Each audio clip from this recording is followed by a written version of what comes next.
Ya, itu bab terakhir tentang fisika yaitu pemanasan global. Coba perhatikan, ini Bapak ambil dari LKS Intan Pariwara. Memang ini teori ya, tapi kita harus paham juga karena nanti di ujian ini keluar juga ya.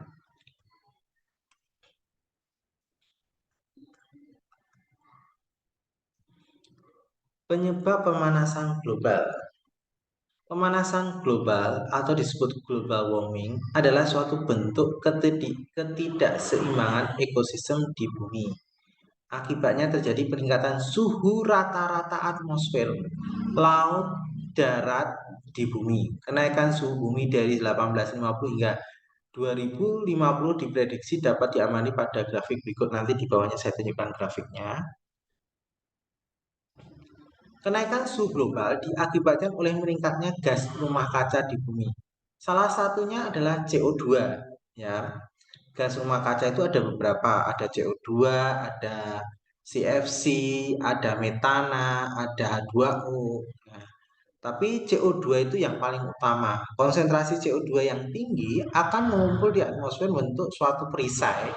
Hal ini mengakibatkan panas yang dipantulkan ke permukaan bumi tidak dapat diteruskan sampai keluar angkasa. Harusnya yang sampai ke bumi itu harus dipantulkan kembali, tapi ini tidak sampai keluar angkasa, tetapi akan dipantulkan lagi ke bumi oleh lapisan gas rumah kaca.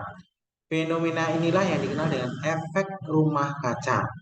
Efek rumah kaca merupakan istilah yang digunakan untuk menggambarkan bumi memiliki efek seperti rumah kaca yang dapat memperangkapkan panas matahari. Lapisan gas rumah kaca berfungsi sebagai reflektor terhadap panas dari bumi.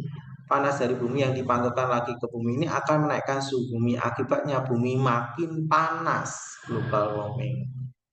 Nah, lebih jelasnya kita lihat grafiknya dulu. Sejak tahun 1850, terus prediksinya tahun 2050, kenaikan suhu bumi rata-rata itu dari kalau 0 derajat itu artinya tidak terjadi perubahan. Nah, mulai dari 90 tahun 1900 itu kan mulai industrialisasi ya. Sehingga nampak jelas suhu bumi itu makin meningkat. Dari tahun-tahun meningkat, makin meningkat tahun 2000 ini kenaikannya sampai hampir 1 derajat ya. Terus diperkirakan 2050 itu kenaikannya bisa mencapai 2 derajat. Ya, 2 derajat kenaikannya sampai 2 derajat. Cukup tinggi ya. Jadi setiap tahun itu bisa naik terus. Ya, kita lanjutkan lagi. Nah, ini ilustrasinya. Jadi karena ada gas-gas rumah kaca ini lapisan atmosfernya ini ada gas-gas rumah kaca, ya, gas rumah kaca, gas rumah kaca. Gas rumah kaca itu contohnya apa tadi? Ya, CO2, CFC, metana, ya, CO2, CFC, metana, kemudian H2O. Nah, seharusnya cahaya matahari itu kan masuk ke bumi. Ya, masuk ke bumi, harusnya dipantulkan kembali seluruhnya gini. Harusnya pantul seluruhnya, tapi ini terperangkap. Ya, terperangkap karena ada gas rumah kaca ini, jadi panasnya ini masuk ke sini, terperangkap balik lagi sini dipantulkan kembali, terperangkap lagi dipantulkan kembali kayak gini terus. Ya, akhirnya apa? Suhu bumi meningkat. Jadi lebih panas karena panasnya matahari itu terperangkap. Harusnya bisa dipantulkan bebas keluar angkasa, tetapi ini terperangkap. Akhirnya suhu bumi meningkat. Ya, sebagian diserap, harus sebagian dipantulkan, tapi ini tidak bisa karena terperangkap ada gas rumah kacanya ini. Ya, jelas ya. Nah, kita lanjutkan lagi. Terus beberapa jenis gas rumah kaca dijelaskan sebagai berikut. CO2 atau karbon dioksida. CO2 adalah gas rumah kaca paling utama, ya paling utama yang menjadi penyebab pemanasan global. Kenaikan konsentrasi karbon dioksida akan mengakibatkan kenaikan suhu bumi, seperti yang ditunjukkan pada grafik nih. Nah, ini suhunya makin nambah ketika temperatur dan karbon dioksidanya meningkat. Ya, aktivitas manusia penghasil emisi karbon dioksida ya terbesar yaitu pembakaran bahan bakar fosil yang meliputi minyak bumi, batu bara, gas bumi. Ya, jadi pembakaran bahan bakar fosil, terutama kayak asap pabrik, ya bahan bakar fosil itu kan dipakai untuk asap, untuk menggerakkan mesin pabrik, itu mengeluarkan asap.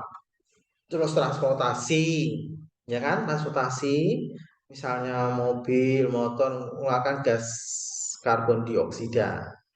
Penggunaan lahan pertanian dan penggundulan hutan dapat meningkatkan konsentrasi karbon dioksida di atmosfer. Jadi maksudnya begini, pembukaan lahan pertanian kan namanya penggundulan hutan. Hutan itu sebagai penyerap karbon dioksida paling besar. Karena apa? Untuk digunakan untuk fotosintesis. Tetapi karena digundul ya, hutannya digundul, diterbang, akhirnya apa?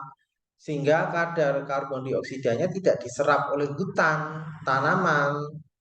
Ya, kalau tidak terserap oleh hutan untuk fotosintesis, akibatnya apa? CO2-nya jadi tidak bisa terserap oleh tumbuhan tanaman. Akhirnya meningkat kadar konsentrasinya di atmosfer. Kita lanjutkan lagi.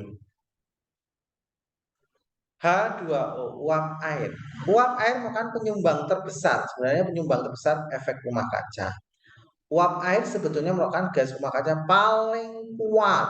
Ya, namun karena usianya di atmosfer itu hanya beberapa hari. Uap air kan kayak awan itu ya. Jadi uap air itu berasal dari air laut yang menguap sehingga menjadi uap air berbentuk awan. Nah, itu kan cuma bertahan beberapa hari. Nanti muncul hujan, hilang, ya, mengembun. Nah, ini karena air ini, uap air ini umurnya pendek, potensi pemanasan globalnya tidak terlalu berpengaruh. Karena uap air ini kan langsung jadi hujan. Uap air tidak terlihat dan harus dibedakan dari awan dan kabut. Jumlah uap air dalam atmosfer berada di luar kendali manusia dan dipengaruhi terutama oleh suhu global.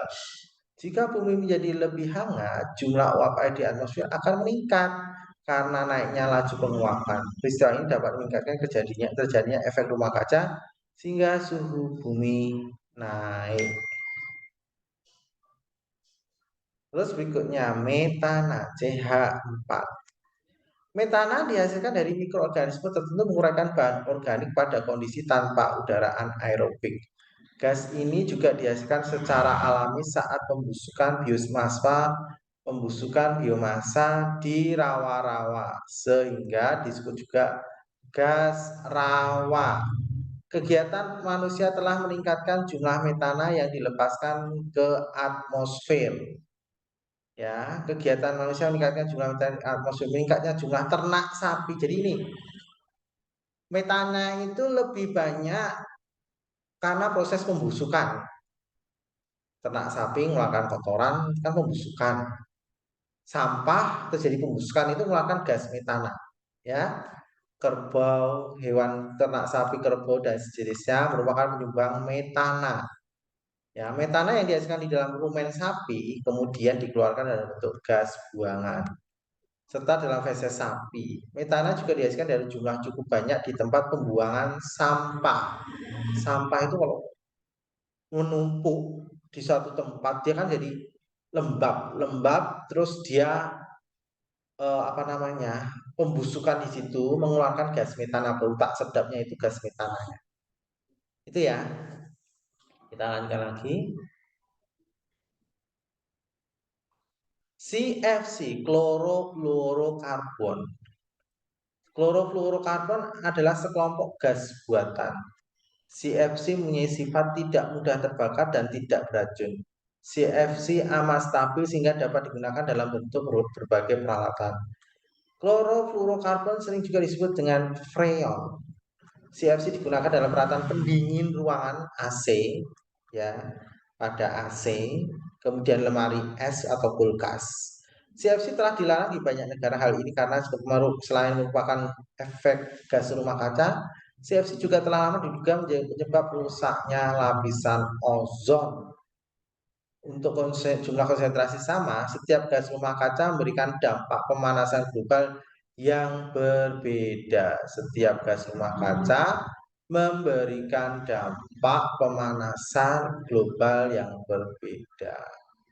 Untuk memudahkan dalam membandingkan dampak yang berlainan ini, digunakan indeks potensi pemanasan global, global warming potential. Indeks GWP ini ditentukan dengan menggunakan CO2 sebagai acuan, yaitu dengan membandingkan satu satuan berat gas rumah kaca tertentu dengan sejumlah CO2 yang memberikan dampak pemanasan global yang sama. Misal, 1 ton gas metana dapat memberikan dampak yang sama dengan 28 ton gas CO2. Jadi, efeknya gas metana ini lebih besar daripada CO2. Lebih jelasnya lihat tabelnya. Ya. Karbon dioksida di sini GWP-nya dianggap 1. Metana itu 28 kali, efeknya 28 kali daripada karbon dioksida. Di nitrogen oksida itu efeknya 310 kali daripada gas karbon dioksida. Efeknya cukup besar pada pembakaran industri, limbah pembakaran industri. Ya, limbah industri. Kemudian untuk HFC, elektronika dan mesin pendingin itu sampai 12.400. Ya, limbah industri 138. Bahan baku fosil, kemudian apalagi? Ya, bahan bakar fosil, produksi semen, perubahan CO2. Terus kita lanjutkan lagi. Perubahan lingkungan akibat pemanasan global. Akibat pemanasan global itu apa efeknya? Peningkatan suhu permukaan air laut. Pemanasan global dapat mengakibatkan suhu air laut makin meningkat. Pemanasan global mengakibatkan suhu air laut makin meningkat. Jelas. Ya, akibatnya suhu air laut sekarang ini lebih hangat daripada suhu air laut beberapa tahun yang lalu. Iya, betul. Ya, akibatnya suhu permukaan air laut itu meningkat. Ya.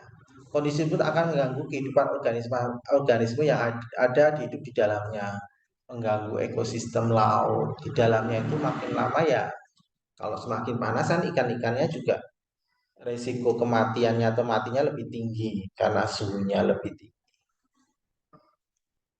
Ya, kita lanjutkan. Hilangnya salju abadi. Jadi es-es di kutub, es-es salju itu banyak yang mencair.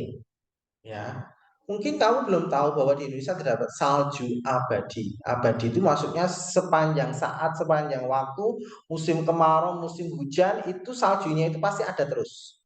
Salju abadi di Indonesia terletak di puncak Jayawijaya, Papua, atau sering disebut juga piramida Kartes. Piramida Kartes masuk ke dalam World Seven Summit atau 7 puncak tertinggi dunia. Es terbentuk di puncak Jayawijaya atau lebih tepatnya di piramida Kartes pada ketinggian lebih dari 4.800 meter dari permukaan laut. Makin tinggi suatu tempat, suhunya makin rendah sehingga es dapat terbentuk. Ya, es di puncak Jayawijaya ini terbentuk akibat suhu udara dingin 2-10 derajat Celcius pada pengukuran 2010. Namun, dalam waktu dekat diperkirakan julukan salju abadi itu akan hilang. Karena apa? Mencair. Akibat suhu bumi yang makin meningkat. Kalau suhu meningkat, otomatis es-es itu juga makin mencair. Ya. Akibat pemanasan global, suhu bumi cenderung terus bergerak naik termasuk suhu di puncak Jaya Wijaya. Didapatkan bahwa pengurangan luas area ketebalan terjadi dengan sangat masif, sangat cepat dari tahun ke tahun. Es puncak Jaya Wijaya terus mencair oleh para peneliti gletser ini diperkirakan akan mencair hilang pada 2025. Nah, sebentar lagi esnya di puncak Jaya Wijaya itu akan hilang karena mencair. Bahkan mencairnya es bisa saja lebih cepat dari perkiraannya. Ini datanya ya. Dulu luas luasan es pada puncak Jaya 2000 berapa ya? Ya, ini 1,8 kilometer. Makin lama makin kecil. Ini 2002 ini salah. Ini 2002. 2002 itu 2 kilo. 2005 1,8 kilo. 2015 0,6 kilo. 2018 0,46. 2020 itu 0,34 kilo. Makin menyusut. Dulu ketebalannya sampai 32 meter, sekarang sudah cuma 22 meter, mungkin kurang dari itu. Kita lihat lagi, dampak dari pemanasan global adalah mencairnya es di kutub. Di kutub utara Arktik dan kutub selatan Antartika terdapat lapisan es yang sangat luas. Dua kutub ini membantu menjaga suhu normal di zona lainnya di bumi. Oleh karena itu, perubahan iklim dan pemanasan global yang mengakibatkan es di kutub meleleh. Es di kutub meleleh dapat mengaruhi semua wilayah di bumi. Lapisan es berwarna putih sedangkan air laut berwarna biru gelap. Jadi ketika es mencair, laut yang lebih gelap menyerap lebih banyak cahaya. Akibatnya, suhu permukaan laut meningkat 0,5 sampai 1,5 derajat. Oleh karena air lebih hangat, musim mencairnya es lebih panjang sehingga pembukaan es di musim gugur tertunda. Saat musim panas berlangsung lebih lama, es mencair lebih banyak. Akibatnya lapisan es menjadi lebih tipis hampir 1 meter setiap tahun. Air tawar dari lapisan es yang mencair juga mengubah arus laut, mempengaruhi kondisi satwa liar, dan kontribusi pada kondisi cuaca ekstrim di masa depan. Nah ini contohnya. Kalau dulu ya, kalau kalian baca berita di ensiklopedia ya atau National Geography itu gunung es itu besar sekali. Lama-lama menyusut, makin kecil segini gunung esnya, terus lama-lama nggak kelihatan seperti ini, mencair seluruhnya. Gunung-gunung es itu mencair karena pemanasan global. Terus kita lanjutkan lagi. Apa akibat berikutnya dari pemanasan global? Kenaikan permukaan air laut. Air lautnya meningkat. Kenapa permukaan air laut meningkat? Ya, karena apa? Ya, karena itu es es di kutub kan mencair. Otomatis kalau es di kutub mencair, otomatis kan air lautnya naik. Ya, permukaan air laut naik. Salah satu dampak pemanasan global yang dilihat jelas adalah naiknya permukaan air laut. Meskipun kenaikan pada permukaan air laut tidak terlalu banyak, akan tetapi jika berlangsung terus-menerus, maka air laut lama-lama akan mengendangi tempat yang dahulunya tidak tergenang laut. Sehingga lama-lama itu banyak pulau-pulau kecil itu tenggelam. Gampang aja sekarang di kota Jakarta. Kota Jakarta itu sebenarnya itu di bawah permukaan air laut. Karena kalau di pantai utara Jakarta itu dibuat tembok besar setinggi lebih dari 3 meter untuk mencegah air laut masuk ke daratan. Contoh lagi di Semarang kemarin. Di Semarang kemarin berita tentang banjir rob. Jadi air lautnya itu masuk ke daratan. Kenapa bisa ya? Karena apa? Air lautnya itu permukaannya naik ya sehingga makin menggusur daratan. Meskipun kenaikan pada permukaan laut tidak terlalu banyak, akan tetapi jika berlangsung terus, maka air laut lama kelamaan akan menggenangi tempat yang dahulunya tidak tergenang air laut. Selain itu akan jadi banjir rob di berbagai tempat dan banyak pulau-pulau kecil yang tenggelam. Kenaikan permukaan air laut disebabkan oleh es di kutub yang mencair. Nah ini tadi sudah saya jelasin nih. Akibat pemanasan global, di kutub-kutub bumi terdapat gunung-gunung es yang sangat besar. Namun karena kondisi bumi yang makin panas, gunung-gunung es tersebut longsor dan es mulai mencair. Es yang mencair akan menambah volume air laut sehingga permukaan air laut menjadi naik. Nih. Ya. Kemudian efek dari pemanasan global itu adalah El Nino dan La Nina. Fenomena ENSO, El Nino Southern Oscillation, terdiri atas 3 fase, yaitu fase normal, El Nino, dan La Nina. Fenomena ENSO adalah fenomena alam berupa naik turunnya suhu permukaan laut di sekitaran bagian tengah dan timur ekuator Samudra Pasifik. Fenomena ini berpengaruh terhadap perubahan kondisi atmosfer di atasnya. Fase El Nino, La Nina, dan fase normal akan secara bergantian pada fase normal. Suhu permukaan laut, pola hujan kawasan tropis, dan sirkulasi atmosfer berada kondisi rata-rata. Ini pada kondisi normal, ini proses sirkulasinya seperti ini naik jadi awan. Terus berikutnya, El Nino adalah fenomena pemanasan suhu permukaan laut di atas kondisi normal,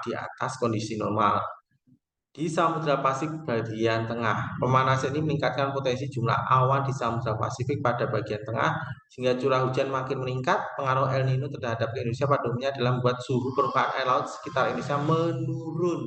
Akibatnya terjadi pengurangan pembentukan awan membuat curah hujan menurun. El Nino akan memicu terjadinya kondisi kekeringan di seluruh wilayah Indonesia secara umum.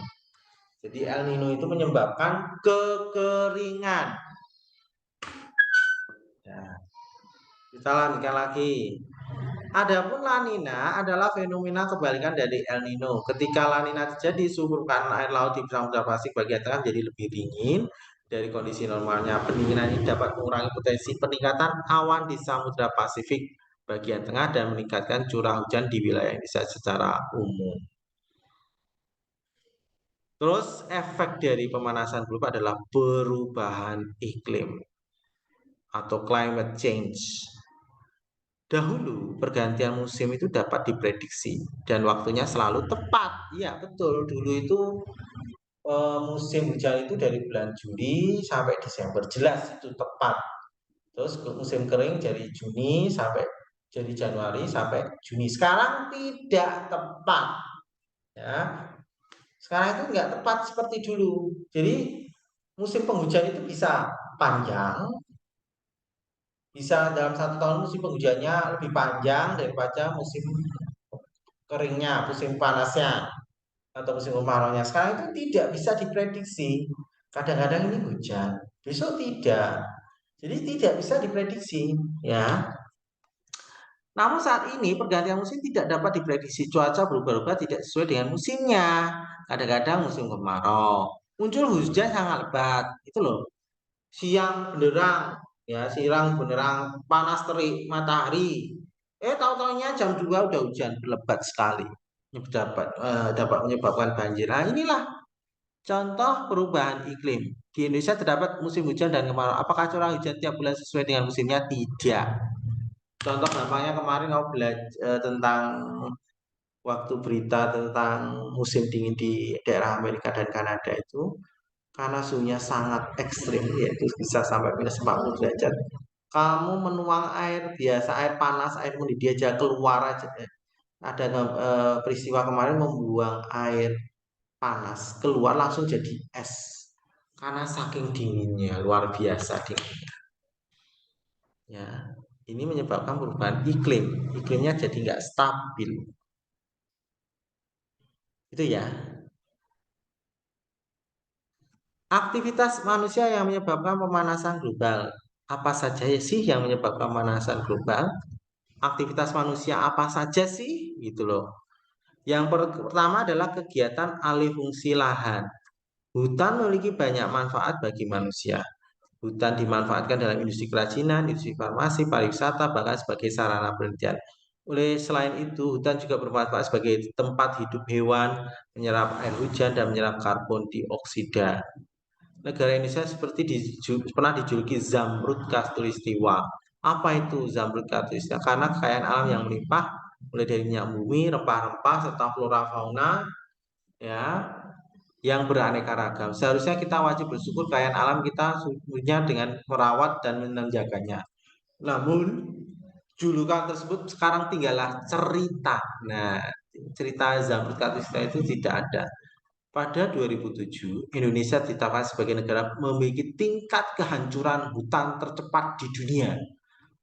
Ya, kayak di Tanjung Pinang dulu ya, sering kita waktu Bapak masih di Tanjung Pinang kemarin. Ya, dulu kan sering dari asap kebakaran hutan, ya, dari Riau daratan aja sampai ke Tanjung Pinang yang jauhnya berkilo-kilo itu sampai ke Tanjung Pinang. Nah, itu kebakaran hutan karena itu disengaja, bukan kok tidak sengaja itu. Ya, itu kan karena mau cara mempercepat membuka lahan itu dengan membakar lahan sawit, mau ditanami sawit lagi ya dibakar aja semua. Ya, kondisi ini disebabkan oleh tindakan manusia yang terlalu berlebihan dalam memanfaatkan pohon-pohon di hutan. Jika tidak segera dihentikan, hutan yang tersisa akan hilang. Apabila penebangan hutan yang terus-menerus, maka Indonesia turut serta dalam memperparah pemanasan global. Hal ini disebabkan tidak adanya tanaman yang menyerap oksigen. Ya. Kalau hutan nggak ada kan nggak ada yang menyerap karbon dioksida, CO2-nya nggak bisa diserap karena proses fotosintesis butuh CO2. Kalau hutannya ditebang, semuanya ditebang, nggak bisa menyerap CO2, sehingga mengakibatkan terjadinya pemanasan global. Penebangan hutan sebaiknya disertai penanaman hutan kembali sehingga hutan mampu menjalankan fungsinya dengan baik. Harusnya ada rebuisasi. Penggunaan freon. Aktivitas penggunaan freezer, pendingin ruangan, cat semprot, dan hairspray banyak menggunakan senyawa gas CFC. Gas CFC tidak mudah terurai terlepas di atmosfer. Gas CFC merupakan salah satu gas rumah kaca yang berpotensi menimbulkan efek rumah kaca. Selain itu, gas CFC juga dapat merusak lapisan ozon sehingga menimbulkan lubang pada lapisan ozon. Lapisan ozon merupakan lapisan di atmosfer berfungsi sebagai melindungi bumi dari radiasi ultraviolet yang dipancarkan oleh matahari. Jika lapisan ozon rusak, ya, sinar ultraviolet akan merobos atmosfer bumi dan mencapai bumi. Intensitas sinar ultraviolet yang terlalu tinggi dalam jangka panjang dapat memicu kanker kulit pada manusia. Pemerintah Indonesia berupaya menghapus penggunaan CFC secara bertahap melalui pengurangan impor barang yang mengandung CFC secara bertahap. Upaya ini tidak akan berhasil jika tidak didukung oleh masyarakat. Kita sebagai masyarakat dapat membantu dengan menggunakan pendingin ruang sewajarnya. Tidak lagi menggunakan barang yang mengandung CFC, mengganti pendingin yang menggunakan CFC dengan pendingin non CFC. Itu ya penggunaan freon yaitu pada AC, kulkas. Ya, kita lanjutkan lagi. Penggunaan kendaraan bermotor. Di kota-kota besar, ya, terdapat banyak sarana transportasi yang menyebabkan lalu lintas makin padat. Akibatnya tingkat polusi di udara dan disebut tinggi. Polusi udara disebabkan udara adalah gas buang dari sarana transportasi seperti karbon dioksida, karbon monoksida, oksida nitrogen, oksida belerang, hidrokarbon, partikel lain. Gas CO berubah menjadi gas CO2 jika bertemu dengan oksigen ketika di atmosfer. Banyaknya gas CO dari gas buang tergantung dari perbandingan bahan bakar dan ban udara. Ini contoh reaksi yang terjadi. C tambah O2 2CO. 2CO tambah O2 jadi CO2.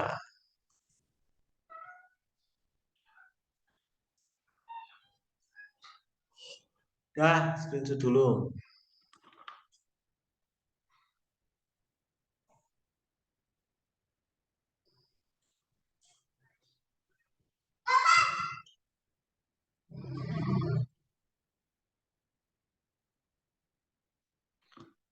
Dah, kita lanjutkan lagi. Selain menimbulkan pemanasan global, emisi gas buang dari transportasi dapat mengakibatkan pencemaran udara. Pencemaran udara diartikan sebagai adanya bahan-bahan atau zat asing di dalam udara mengakibatkan perubahan susunan komposisi udara dari keadaan normalnya. Kehadiran bahan atau zat asing di udara dapat dalam jumlah tertentu serta berada di dalam udara dalam waktu yang cukup lama dapat mengganggu kehidupan manusia. Jika keadaan seperti ini jadi, udara dikatakan telah tercemar. Pencemaran udara yang diakibatkan oleh polutan tersebut tentu dapat mengakibatkan hujan asam. Pada dasarnya, hujan asam disebabkan oleh dua polutan udara yaitu sulfur dioksida, nitrogen dioksida. Kedua jenis gas itu kemudian bercampur dengan uap air di udara sehingga menjadi asam belerang dan asam nitrat. Asam ini membentuk awan dan jatuh ke tanah sebagai hujan asam. Awan yang mengandung asam belerang dan asam nitrat dapat melayang sejauh ratusan kilometer sebelum jatuh ke sebagai hujan. Hal ini mengakibatkan jadinya hujan asam di suatu daerah yang jauh dari sumber pencemaran. Berikutnya, penumpukan sampah. Sampah-sampah yang dikatakan sebagai masalah serius dari urusan rumah tangga hingga urusan dunia. Berdasarkan asalnya, sampah dibedakan jadi sampah organik dan sampah anorganik. Sampah organik, sampah basah, merupakan sampah yang berasal dari sisa-sisa makhluk hidup yang membusuk. Pembusukan sampah organik akan menghasilkan gas metana yang merupakan salah satu gas rumah kaca. Contohnya sampah organik yaitu sisa makanan, dedaunan kering, sisa buah atau sayuran. Sementara itu sampah anorganik, sampah kering merupakan sampah yang berasal dari bahan non biologis sulit terurai sehingga diperlukan penanganan lebih jauh. Contohnya adalah plastik, kaleng, kertas, dan kaca. Selain sampah organik dan anorganik, ada pula sampah B3, bahan beracun dan berbahaya. Ya, sampah B3 itu biasanya pada limbah rumah sakit, limbah pabrik, limbah pertambangan. Kegiatan pertanian juga dapat menimbulkan limbah yang dapat mencemari lingkungan. Limbah pertanian berasal dari pemakaian pupuk anorganik dan pestisida pemberantas hama. Penggunaan pupuk anorganik yang terus-menerus dapat merusak struktur tanah. Akibatnya kesuburan tanah menjadi berkurang dan tidak dapat ditanami jenis tanaman tertentu karena hara tanah makin berkurang. Ya, kita lanjutkan lagi. Oh, ini soalnya ya. Terus, penggunaan pestisida bukan saja mematikan hama tanaman, tetapi juga mikroorganisme yang berguna di dalam tanah. Penggunaan pestisida yang terus-menerus juga dapat mengakibatkan hama tanaman kebal atau resisten terhadap pestisida. Ya, ini teorinya ya. Nanti tolong dibaca kembali. Ini soalnya asesmen 1, coba kamu kerjakan dulu. Nanti cocokkan sama-sama. Coba dulu, bentar.